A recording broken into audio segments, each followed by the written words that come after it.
So yeah, we're going to get into the Women's March here. I just left it as an open discussion on the Women's March and the March for Life and everything. Both huge turnouts. The president made history, essentially, by being the first president to address the March for Life and actually took a stand on it, right? But the March for Life was it's a contrast to what the Women's March was about, right? The March for Life is literally people promoting life. And the Women's March is promoting that they want to kill babies if they want to. The exact opposite, right? And not only that, when you actually saw all these interviews, and there were many videos out there of people being interviewed for the Women's March, they were asked, why are you marching? And the majority of the people just said that they hate Trump. That's it. Oh yeah, there's no reason. There's no reason. Which for this. has nothing to do with being a woman. There's plenty of men that hate Trump too. There's plenty of men wearing pink pussy hats out in the parades too. Which I saw the one video. Might as well wear that women's dress. That's a new fashion too. I saw the one video of a guy who was like sarcastically asked them like, well, the pink pussy hat is kind of like not inclusive for transgendered women who don't have vaginas and for women of color and things like that. And there's like, well, oh no. The best was the girl's like, well, no one ever had that intention. It's just more a symbol. Oh no. And then she goes, plus it's just the color of labia. And the guy goes like really thinking on his feet. I give him a lot of credit. Well, actually, not all labia come in different shades, and some people have darker labia, and it just really is not inclusive. And would you agree to take your hat off because it's not an inclusive and she did. She did. It was great. I will take it off. And he was just like, we're really doing a great job of bringing people to stuff like that. It's so funny. Again, when they're being interviewed, their arguments just fall apart. No, they have nothing to say. And to be honest with you, there were a couple people that I saw that posted. Some of my own friends posted pictures of them at the Women's March holding these disgusting signs. Right. The one person posted a picture of a woman holding a sign that said, "I would call Donald Trump a C word, but he doesn't have the depth and warmth to be one." Okay. I get it. Yeah. On the surface, it's funny. It's a disgusting, funny joke, right? But what the hell does that have to do with what you're marching for? Like, again, this is just like the NFL protesting, right? Where's your messaging? Your messaging, when we ask you what you're doing out here and why you're protesting, is all over the place. Every person you talk to, there's a different answer, right? It all just has to do with women. The women's issues, that men have the same issues in most cases, except for the reproductive rights. That's it. That's and I would argue that men do have that issue if they do care about the child, and then that it's their child as well. But whatever say they have is just kind of thrown out. It doesn't matter, So, but that's white male privilege too for you, I guess, or just male privilege. Oh man. So that was a sharp contrast. So I found this was actually pretty interesting. Oh, Billy. What do you say? Do you want to say it or no? I don't know. Oh, jeez. Now you can go back and watch the Facebook live stream for some of the commentary that's going on. So, like I said, I found this pretty interesting. A friend of mine who I always consider to be very liberal in political nature, and I honestly don't know her true position with things, is posted an article. Okay, and the article was entitled, "I'm the girl who'd rather raise a family than a feminist protest sign." So that was the title of the article, right? And again, I thought, and I still do think that she's very liberal in her stances. But the article made some awesome, great points. Okay? So the article posted on the website Odyssey said the following: "Don't get me wrong, I'm not going to be oblivious to my history and the advancements that women have fought to achieve. I am aware that the strides made by many women before me have provided us with voting rights, a voice, equality, and equal pay in the workforce. For that, I am deeply thankful. But at this day and age, I know more female managers in the workforce than men.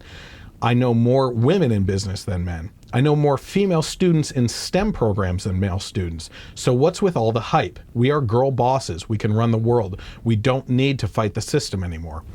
Because it is insulting to the rest of us girls who are okay with being homemakers, wives, or stay-at-home moms, it's dividing our sisterhood and it needs to stop. All these protests and strong statements make us feel like now we have to obtain a power position in our career. It's our rightful duty to our sisters. And if we do not, we are a disappointment to the gender and it makes us look weak.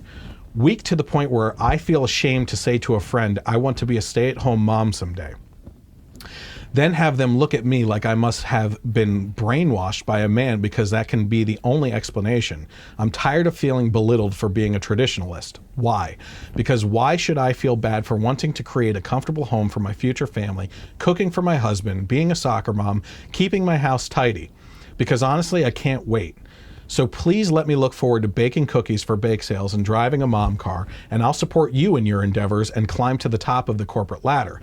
It doesn't matter what side you are on as long as we support each other because we all need some girl power. Okay? So, and that last part is the most important part of this whole article, right?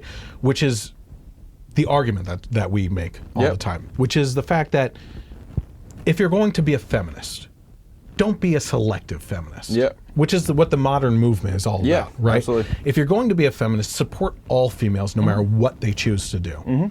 And she's right. Stay-at-home moms get a bad rap. Yeah. For what? They run the household. I'm sorry, but my wife wanted to be a stay-at-home mom, right? And I had to, listen, as a male, I have to work that much harder to support a household without that second income. Now, she does have a type of secondary income and everything, but certainly I have to work harder for that, right? So that pressure's on me then to provide for my family, which is a traditionalist mentality. That is what I want to do. I want to be the provider, right? And I am perfectly fine with her taking over the household duties and being the boss of the house, right? Until I get home. Which doesn't happen. But they don't support those women. It's the new feminist movement. It's the new liberal movement. If you don't toe the line, then they don't support what they claim to support. Look at gay and lesbian conservatives. They're outcasts. You are not allowed to. You are not allowed to have a political opinion other than the liberal towing line. If you are of a different sexual orientation, I guess. Feminists dismiss women that are pro-life. Feminists dismiss women that voted for Trump, which there were a lot. A lot. So it's just they are not. I believe it was somewhere around 12 to 14% of minorities voted for Trump.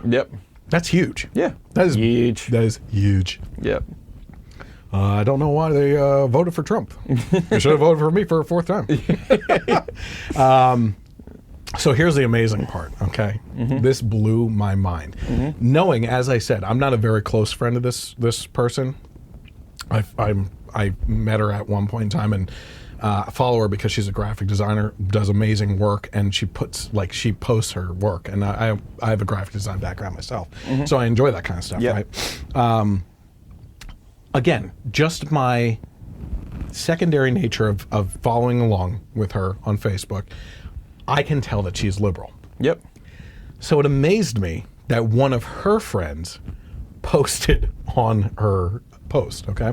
So before I do that, here's what my friend posted right below this article.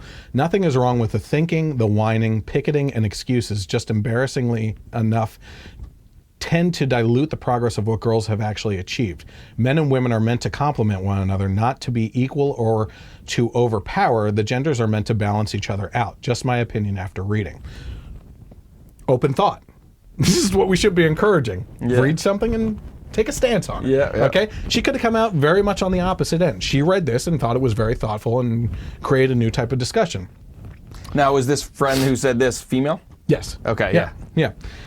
To which one of her friends responded by saying, whining? I knew that would be a trigger. Yeah. Well, find your safe space. Do you know how many people whined so you had the right to vote? These people were me, fighting for you and all other women to get paid less than men. Wrong right off the bat there. Yep. Who are taxed on medical necessities like tampons and maxi pads when Viagra is tax-free. Who have men in suits deciding what women should be doing with their vagina. When I make a penis-shaped sign, it takes me 10 minutes. That's a big penis sign. Shouldn't take that long. If it took me an hour, you still shouldn't have an issue with it because you're the girl stating that women should use their time as they choose to use it. Even though I don't think you quite get it, I will continue to fight for you and every other woman. With friends like that, who needs enemies? Yeah. I mean, let's be honest with you. Yeah. If this is friendship, if this is tolerance of other opinions, or if this is supporting of other women, then, and this is the support that's within the movement, I think you can count a lot of women out of this situation. Yeah, it's one thing. I don't think you're going to get that following. Yeah. Actually, as a matter of fact, you're going to push more women towards an open thought mentality like she obviously experienced after reading this article, okay? Yep. It made her think. And when you take that kind of stance against a friend, instead of trying to intelligently debate or argue your point instead of demeaning the person for posting it, right? Yep. You immediately put up a wall between you and that other person, deflect them away from your message, and now they're going to find somewhere else with a different message. And guess what? You're welcome. You're welcome to our side at any point in time, because in the conservative movement, it doesn't matter your sexuality, your sex, your gender, your political affiliation in the end, okay? Freedom is freedom and liberty is liberty, and it doesn't matter where you stand as long as your actions don't impose on someone else's freedoms. You are welcome in our movement. Yeah. The tent is big. It's just through the scope of the media that makes it look so small, and that is not the case. Yep. Absolutely. Yeah, I mean, this friend's response is exactly what we've been talking about. Yeah, it's a feminazi. Yep. Total feminazi. Yep. I'll tell you what. I had another point, but it just like when you went off on your rant, it Sorry. just went gone. What are we so getting? captivated. Are we getting anything besides just crazy comments at all? Not really, but they're all good. They're entertaining. Go read them, I guess. I'll read them all after I'm done then. Anything that you want to point out there in regards to the article that we just talked about? Yeah, it's just, you know. Well, first of all, you can say what you want to say, but I meant if anybody said anything. Oh, in the comments? No. just fun comments. Yeah. Yeah. To read through. Obama being black was the only good thing about him. Billy said. Listen, actually, as a matter of fact, Billy makes a really good point there, which is, I think a lot of people, conservatives. It's great to show that the country would elect a person of color. Now let's get our first good one. We still got that to attain. Listen, a lot of people, when commentating on Obama, attacked his policies, right? But it's this whole, and I hate this term, dog whistle, right? Yep. You're supposed to say that attacking policy is a dog whistle for a racial attack. Yep. Well, then how are we going to intelligently have a debate on policy if everything is going to revert back to a racist comment? That's a way of shutting down a conversation and being a moron, as far as I'm concerned. But I think a lot of people, including myself, in regards to what Billy just said there, when we lost, right, it hurt. It hurt to lose, right? Yep. Because you like to win. Yeah. Right? But I think a lot of us, including myself, at least watched his inauguration and thought, this is kind of cool. You know, we achieved this. We'll give him tonight. Yeah. And then we're going to go right back to the policy dog whistling tomorrow, I guess, you know? So for sure. I'm going to tie this right into the next topic. While we're on the topic of modern feminazi movement, let's talk specifically about this exact situation where only certain females are protected by the modern feminist movement and others are considered dirt.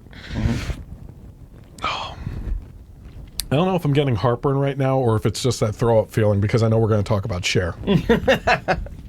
The feminist Cher was mocking Sarah Sanders' appearance in a sexist tweet.